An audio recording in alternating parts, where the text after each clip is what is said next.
Uh, uh, Ahoy, ladies and gentlemen. Welcome back to another diecast review. Today we have a review of Dan Wheldon's 2005 Indy 500 winner made by Greenlight in 1/218 scale. Now, this is from the glory days. Now, I'm not just talking about IndyCar in 2005 through 2007. No, wait. Those weren't IndyCar glory days. But still, I'm talking about the glory days where we could peddle alcohol to children, on the diecast and stuff. Like I said before, I'm probably going to get in trouble for this shit one day. But it's not today. So anyways, we are back. And it's great to do another diecast review, even though there's nothing new from Greenlight. God dang it, Greenlight. But anyways, as aforementioned, this is the 2005 Indy 500 winner of Dan Wheldon when he drove the Jim Beam Klein Tools number 26 for Andretti Green Racing. It hurts my heart to know that there are kids making YouTube content and stuff that never got to witness Andretti Green Racing as an entity. But here we are. So let's go ahead and take a look at this car. There are some subtle differences between this and the standard 2005 release, and I'm just going to go ahead and get the obvious one out of the way. The standard release does not have Indy 500 Indy 500 edition Firehawks, so the tires are different, obviously, but there's some more subtle differences to the car. So let's go ahead and take a look. So here on the front wing, we get our second difference. It doesn't say just Jim Beam on the front wing. It says drink smart, which means if you drink, don't drive. I could say something, but I'm not going to because I don't want to get in trouble. But you also got two little miniature Jim Beam logos as well. Here on the nose, this is before they had silver noses, which started in 2010. We have Andretti Green Racing, NGK spark plugs, Psalms, which is a book of the Bible apparently, XM satellite radio. This is before it was Sirius XM, just XM. Arca X, which was a sponsored Dario Franchitti at the time. So we got Brian Herta, Dario Franchitti, and of course Tony Kanaan here with the 7-Eleven. Who could forget that? Except for the kids that weren't born yet. They're making YouTube content. Thanks for making me feel old. Honda, because this was about the time where, well, actually 2006 was the start of the whole standardized, everybody runs Honda, everybody runs Dallara kind of thing. But, well, actually 2008 was the first spec chassis year, but still. We got the number 26, the Jim Beam logo, and then Klein Tools as well, and Klein Tools up there. Klein Tools had their fingers in quite a bit of motorsports at this time. They also sponsored the American Le Mans Series. They sponsored Andretti Autosport, and we got probably one of the sexiest cars, livery-wise, on the IR05 configuration with the Dario Franchitti 2006 car. If you disagree with me, thank you, fuck you, bye. But anyways, we also have Drink Smart, which is upside down, and that is on purpose. That is for the onboard camera.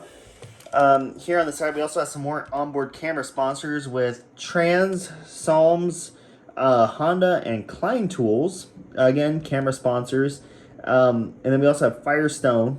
I gotta do the voice because I can. For wherever you drive Firestone.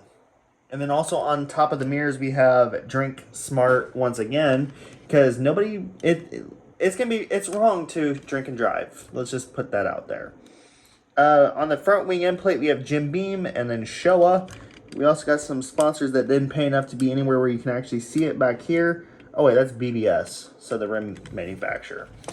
On the side pod itself, we have Klein Tools, and then on top we have Jim Beam, even though the B is cut off by the fuel plug-in.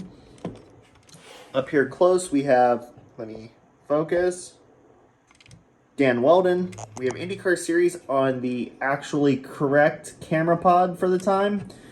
And then we also have Honda. We have Dan Wheldon's helmet. And you can see the helmet is different as well. It has a special design Indy 500 2005 with a yard of bricks on top. And then we can also see the British Union Jack flag on the side. Because I guess pubs are open in England, something.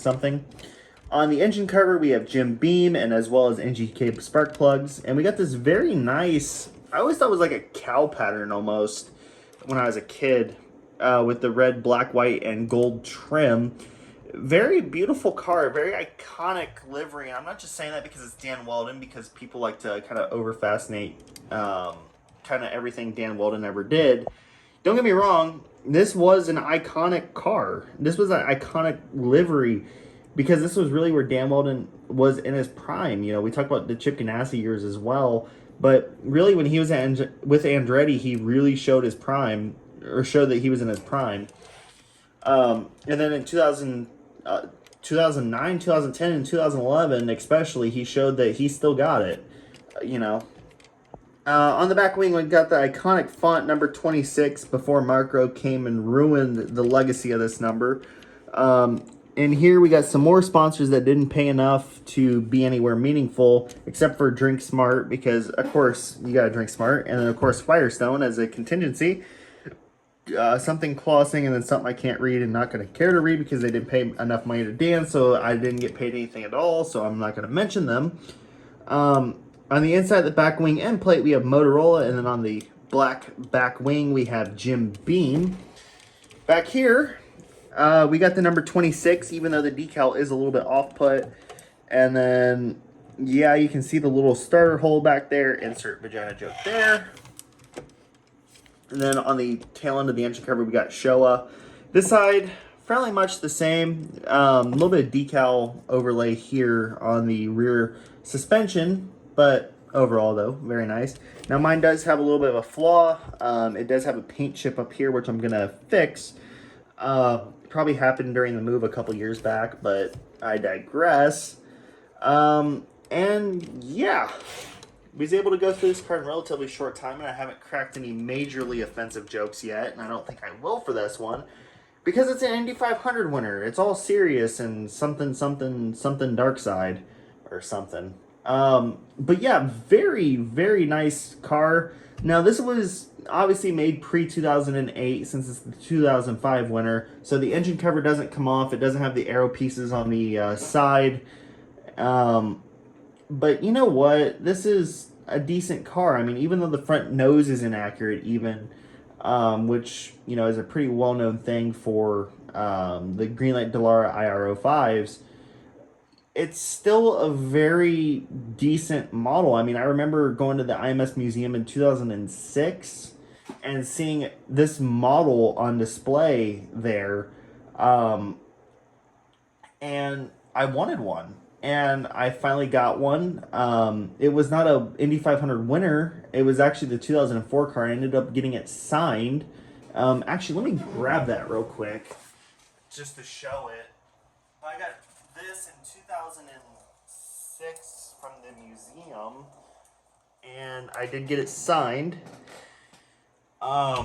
But yeah, I absolutely love this livery. You know, it really kind of takes me back to my childhood watching IndyCar, or actually the Indy 500. I could give two craps about IndyCar as a whole, but the 500 always held a special place in my heart because my grandpa forced me to have a special place in my heart for the 500.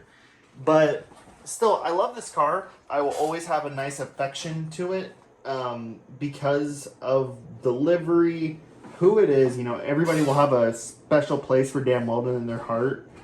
And, you know, just the fact it brings me back to my childhood. And also, Michael Andretti still ran a somewhat similar scheme to it in 2006. Just going to throw that out in the universe. But yeah, that's really it for this diecast review. I hope you guys enjoyed it. A little bit more of a serious toned one this time. But anyways, that's really it, guys. Thank you for watching, and as always... Oh, wait, what time is it? Happy New Year. And, oh yeah, peace out.